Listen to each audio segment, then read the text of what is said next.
What a super wild card weekend. You know, it is days like today. I am truly thankful I get to sit across from you and do this show.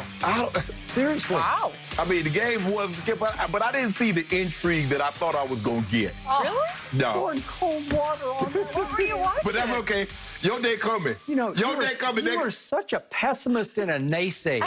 Next Sunday. Now, what that say? See how you giggling right now? I need that energy next Sunday. I mean, next Monday. Energy. Next Lots Monday. of it. Yeah, Super next Monday. wild card weekend was awesome. I agree with Skip. I did not move from my couch all weekend, and it was perfect. And we have to start by the shocker that we saw last night. The Browns capitalized off early mistakes by the Steelers to jump out to a 28-0 lead last night. Pittsburgh turned it over 4 times in the first half and could not pull themselves closer than 11 points the rest of the night. Baker did not commit a single turnover and also had over 250 passing yards to go along with 3 touchdowns in the 48-37 win. So, Shannon, how shocking was this?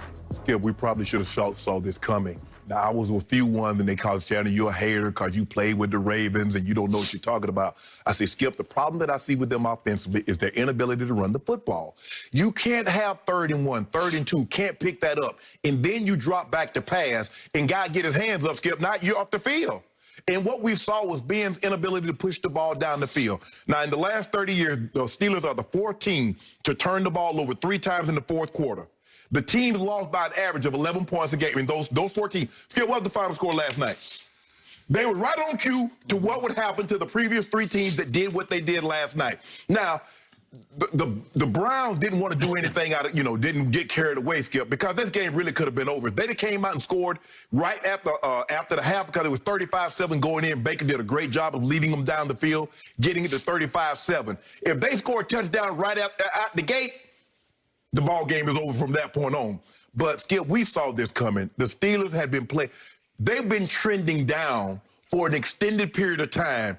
And we let it say, well, they got it in cruise control. They're trying to avoid injuries. But what we saw, the inability to run the football and the defensive injuries started to mount. When they lost Bud Dupree, now I can divert all my attention to T.J. Watt. And plus, they got the all-pro right tackle in Jack Conklin, so that kind of neutral. Although he went out about mid-game last night. He limped off. But if you think about it, Skip, you look at the center. He's an all-pro. You look at the right guard. They're loaded. So, except Batonio wasn't there, who's a Pro Bowl guard with COVID. Right. So if you look at them across the board, even if Steelers at full strength, they can do a great job of neutralizing what the Steelers do well. Now, they can't run the football, Skip, and I knew eventually it was going to catch up. Ben not pushing the ball down the field, a lot of tip passes.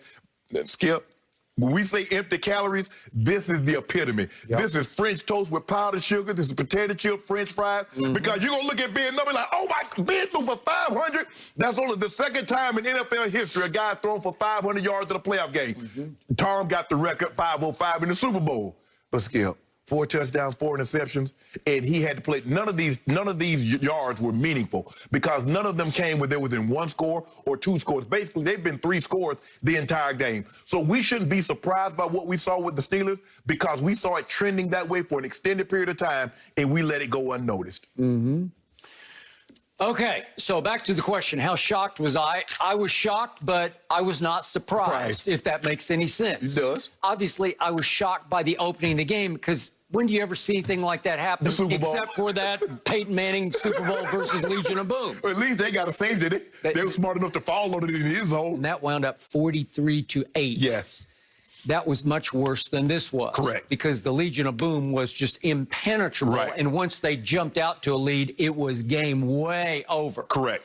This was not game way over because there was a flashpoint moment. I'm going to go to that before I rave about Baker and company. So you thought the Steelers were going to actually come back and win this game or get in this game? I was rooting for Baker because I love Baker because he played for the University of Oklahoma, and I pushed for him to be the first pick in the draft. But I will say this. I thought that Cleveland, the Browns, were goners with 4:52 left. So it's right away, first play of the 4th quarter. And I'm the biggest Mike Tomlin fan. I've said it 1,000 times on this show. But I thought he blew this one because Ben finally locked in and cleaned it up and started to hit wide open receivers. Because I'm going to remind everybody, Cleveland was down 3 of 4 starters in the defensive backfield. Okay, well, what is that any shock that he starts to pick them to pieces? Right. So they have cut it to 35-23, and they have 4th and 1 at their own 46-yard line. I thought it would be like a 90% conversion rate on it because Ben was hot. And when he gets hot, I always say, beware backyard Ben, because when he starts just playing some backyard football, he has enough weapons, not at running back, but all the wideouts. Right.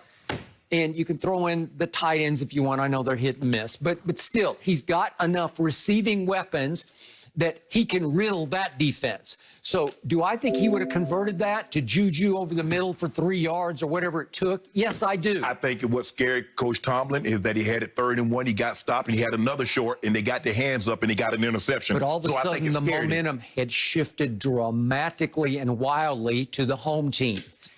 I know where you're going to go with this, and we're going to talk about it a little later. I think this situation is different than Mike Vrabel. Even though they had done a great job on Derrick Henry, that is still Derrick Henry. James Conner isn't Derrick Henry. I didn't even think twice about Vrabel's, Right. but I thought 5 times about this one.